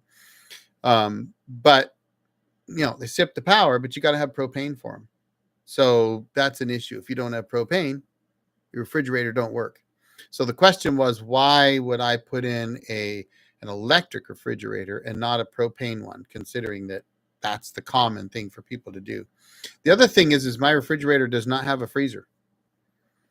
So that I did intentionally. When I built my system, I had to look at every single component, meaning microwave, refrigerator, stereo, fan, whatever, and how much power it used. And I learned that I could get a small refrigerator perfect for a cabin that didn't have a freezer, and that it used considerably less power because it didn't have to constantly cycle that compressor to keep the freezer cold. So I got one without a freezer, uses a hell of a lot less power. So do I use a regular refrigerator? I kind of just explained that, but it's a 120 volt regular refrigerator. It just has no freezer, and it's small. But it is a floor standing. If you look at those cabin videos, you'll see it periodically in there. It's probably 20 inches wide, 4 feet tall, 2 feet deep, whatever. It's actually a pretty good size because there's no freezer. So it's all refrigerator. So it's probably just about as much, if not as much, refrigerator space as those dual floor, the home refrigerator freezers that had the door on one side, that's the freezer, and then the other side was the refrigerator. Well, this is probably the size of just the refrigerator size of that full-size fridge. RV fridge has propane or electric. What's wrong with those types? Nothing. I actually originally was going to put in an RV type, and I wanted to do a 3-way, right? So DC, propane, and AC power. And in my mind, you could do, and there are some beautiful ones today. Excuse me. Our camper has one that would be perfect for a cabin. And I have said actually a few times recently that the next cabin I put in, that I put in power to, if I'm going to put one in for someone to be able to stay in, right, for the kids or friends or whatever, that if I could get an old, Doesn't even have to be old, but an RV, maybe someone scraps out one that got wrecked, but the fridge is still good, the stove's still good, right? I would go get those and put those in. And I know lots of guys that have done that in cabins. It's a great way to go. At the time I built our cabin, you couldn't get those at a good price. They just, even used ones were ridiculously expensive.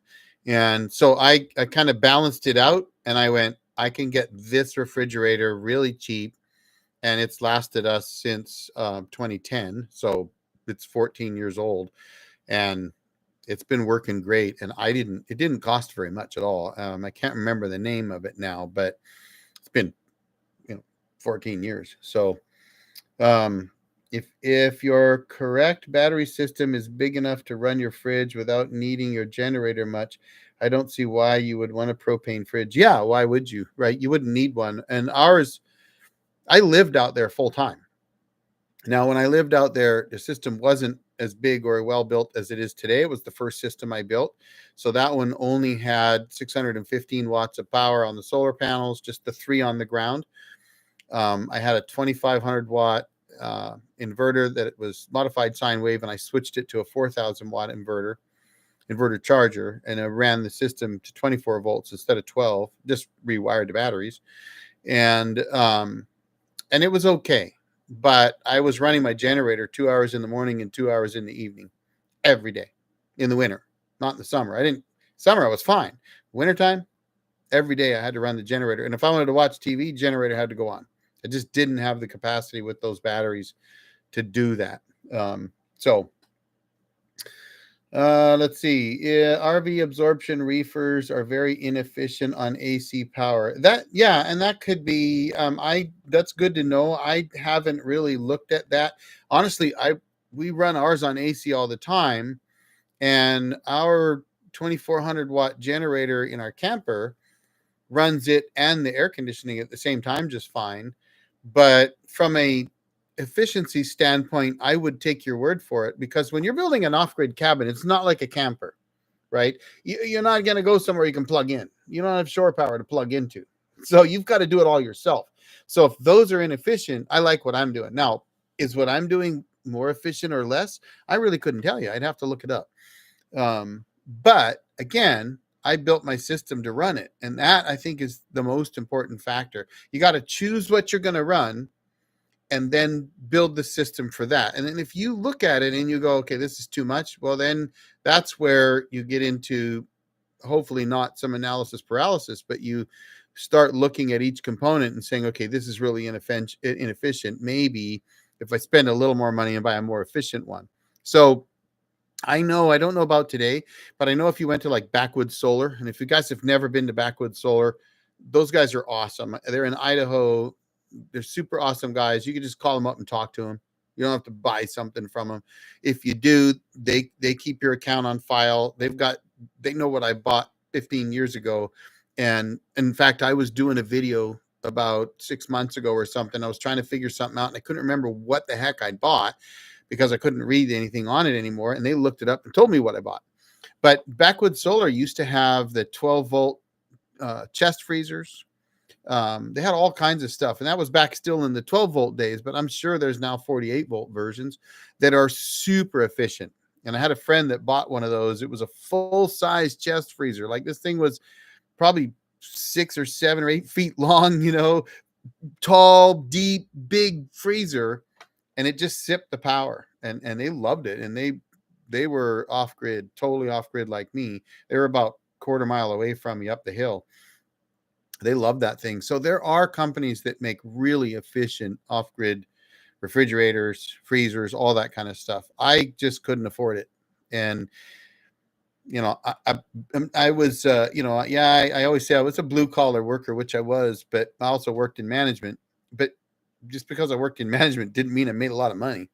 And so I couldn't afford that, right? I mean, I had to look at, okay, I can't afford the super efficient stuff. So how can I make what I can afford work? And that's what I did. And the way I did that was in stages. So I could afford to put in these 3 panels, originally 6 batteries, 8 batteries, then 12 batteries, this inverter, then that inverter. And I could slowly work up. And over 15 years, my system's been built by me slowly increasing its capacity to the point today I've got more than enough capacity to do whatever I want. I literally, well, I don't know if you saw those Sun Gold Power videos, but I was running my table saw and an old 40-year-old skill saw off my system. No problem. It didn't even dent the power that I can run. Let's see here.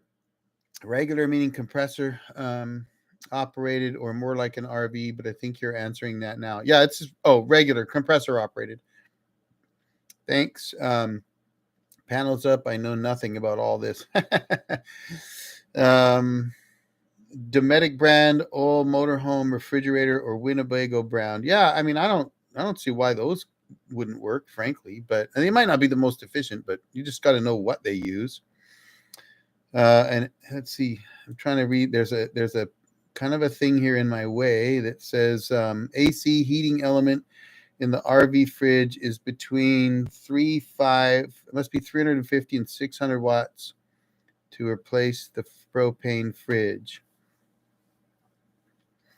Heating element in the RV fridge is between, I think that says 350 and 600 watts to replace the propane fridge. Oh, I see what you're saying. So the 120 volt element runs 350 to 600 watts, which is a very, very high watt draw for an off-grid refrigerator, to replace the propane. Yeah, that'd be kind of crazy. So yeah, propane would be more efficient. And I think for a small periodic cabin, you could easily carry in those 20-pound, the little, what are they, 5-gallon or 20-pound barbecue style propane tanks. You could pull those in and hook those up, no problem, and run that thing for quite a long time. I actually have two of the big ones. I think they're 100, not 100 gallons. They're 25 gallons. I think they weigh like 230 pounds when they're full. The big, the 3-4 foot tall, 3.5, 4 foot tall ones. I've got a couple of those that I bought for that purpose because I've got an RV generator, propane generator. I actually got in on a deal several years ago because I was big in some forums, and I used to run a big Dart website. So I did a lot of writing, a lot of forum activity, and I got wind of a Cummins Onan generator trial alpha test, and I got in on it. So I ended up with a quieter generator in my camper, and I got to keep my old one. So I've got an older, it's a 2019 RV generator, 2400 watt, that I could put at a second cabin and hook up with those propane tanks with some RV stuff, and have that available to run that stuff. And so if I put in a little power station, something simple in there as well, I'd be fine. All right, what else we got, folks? We're almost 2 hours in, so I'll probably call it in about 15 minutes. So let's get any last questions you got. If you want to know anything, I'm curious if anybody's still on. Frazzle says, Brian D, Filthy Animal number 3, Sharon Gobera, Dive Crew Canada. Let's see, MRC, Harlan McLean, Jeremy Sloan, Zachary 48, and SVIP6, because you all got a free membership tonight. So I'm curious if you're still on. And if you want to know about those, I'm happy to tell you there's several videos out there. You will see a lot of redundant videos that are only shown to members that are me editing a video. What I will do, if you guys didn't hear me early on, I do that. I get what I call analysis paralysis. I put a video out, then I don't like it, so I re-edit it and I put it out again, and I let the members see it. And it's kind of fun sometimes. And I know John in particular, he really likes going in, and he actually helps me. He'll go in and comment and say, yeah, this didn't work, Eric, or how come you did this? And so, it's just kind of a fun thing I do for anybody that decides to do that. So if you're one of those that got those free memberships, and by the way, YouTube tells me, and actually John told me that YouTube tells us we can do 10 of those a month. So next month I'll do it again for sure. I only do lives about once every 2 weeks, although I do the live with Two Brothers Outdoors and Michael Wilson, Davidson's All Natural Gym, Southern Adirondack Outdoors. It's been a long day. Those lives are different because that's all forestry, sawmill, that kind of stuff. I like to do these because this is just channel specific, me specific stuff, and I'm just here to answer your questions. So if you want to know about anything else, sawmilling, I do that because of the cabin. That's the whole reason I got into sawmilling, was for building my cabin, and we'll be building more cabins. So, and I'm not like, there's some channels I watch out there that they will go build a cabin just to build cabins for videos. That ain't me. If I'm going to build a cabin, I'm a busted up old jarhead. If I'm building a cabin, it's because I need another cabin, and I'm not building them like they do. So there's one guy that I watched recently. It drives me nuts. I've seen this a couple times, where they put in a tin roof with no felt under it. You know that's going to weep, right? Those things get condensation underneath that metal roof. It's going to go straight into the insulation, and it's going to mold. It's going to be terrible. Or they build the walls and then they just side the wall with beautiful live edge siding with no wrap on the walls. And I'm going, don't do that. That's going to just create mold. That's terrible. But a lot of guys on YouTube, that's what they do. So anyway, that's my little spiel on cabin building. I will be building a cabin, but it ain't going to be built like that without any vapor barrier or, felt under the roofing. Yeah, no, I actually have to live in these cabins, so I care about how they are. It's not just for video. I don't actually, the only videos I've done, and I'm trying to think about this, the only videos I've done that weren't because I needed to do it, there are none. Yes, I've done some product videos, but I wanted that product. So like, for example, the ITIL water purifier, RO water purifier, I want one of those because I've been looking for one for our Jeeps for when we go overlanding, because there are times when you don't have a good water source. So if, so any of those I do, there's an underlying reason why I do it. It's because I already was looking for something. I already wanted something. Otherwise, I don't go and find a reason to make a video and make them. What I do is I do what I'm doing, and I'm just filming that for you. Now, yes, my solar videos, those are a little different because I'm not doing something. I'm often just talking about solar. But I did that on purpose because I've often had people ask me about the system that I have and why I did what I did or what I put in. And I'm not a guy that goes out and installs solar power for other people. Don't get me wrong. I just built it for myself, and it works really well.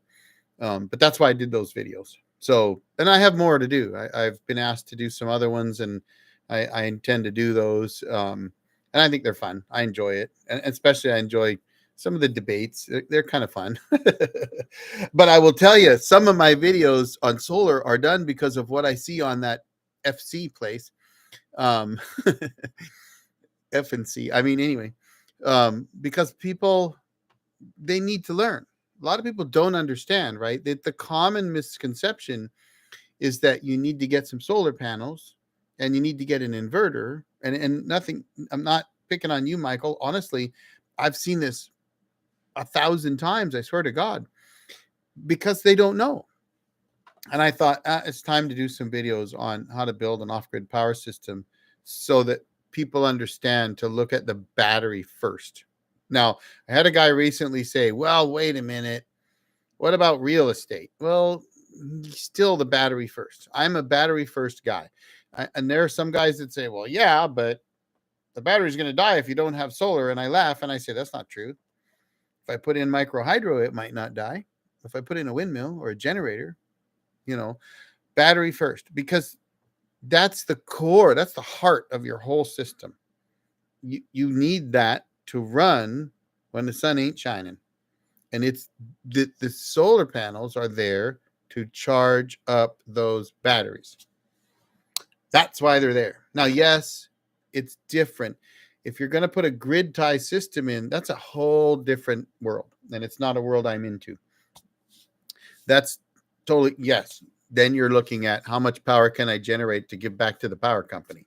Or how much power can I generate to run my house so I don't have to buy any power from the power company? That's a different world. I'm totally in the off-grid cabin building, living out in the middle of the woods, way the hell away from everybody else.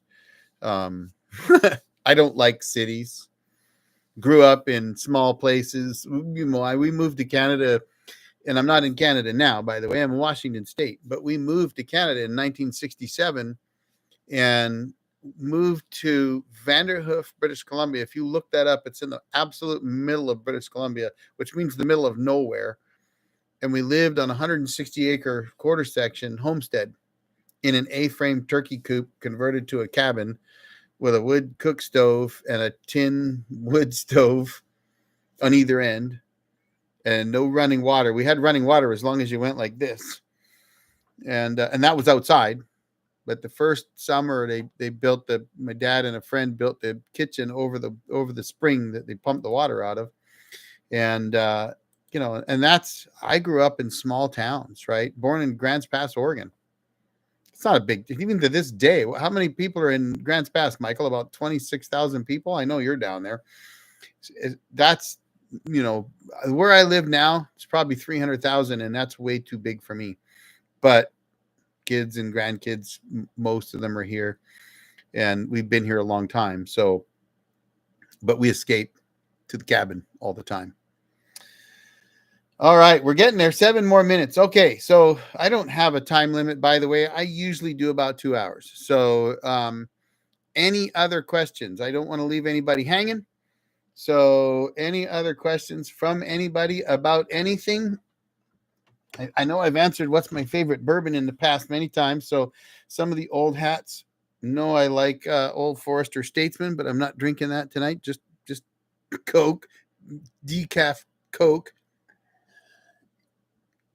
Being a busted up old jarhead comes with some challenges. One is I was taking NSAIDs for too many years, which causes issues, causes ulcers, which ulcers and alcohol don't mix very well. So what else do we got? Solar, Sawmill, YouTube, life, editing videos. Here's a question for you. How many would like to have a live where I just sit there and talk about what I'm doing, editing videos and building more videos and how I'm doing it and what I'm doing? I've had this suggestion. John brought it up, and I think it would be a fun thing to do. We're talking about doing it for members, but where I just sit there and literally 40K, holy smokes, sit there and BS and edit my next video. Because one of the things that you guys don't know is, and I think I mentioned this earlier, when I edit videos, I do it in stages. And the first thing I do is I start laying all of my video streams out, because a lot of times I've got multiple streams. I've done videos with 6 video streams all at the same time. So I've got to line all those up, and then I start chopping them up, trying to figure out what I'm going to use. And eventually I come up with my first initial edit that is a viewable video.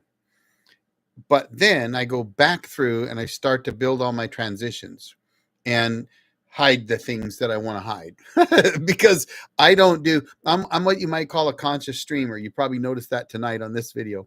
I just consciously stream. When I video, that's what I do. I don't plan it. I don't script it.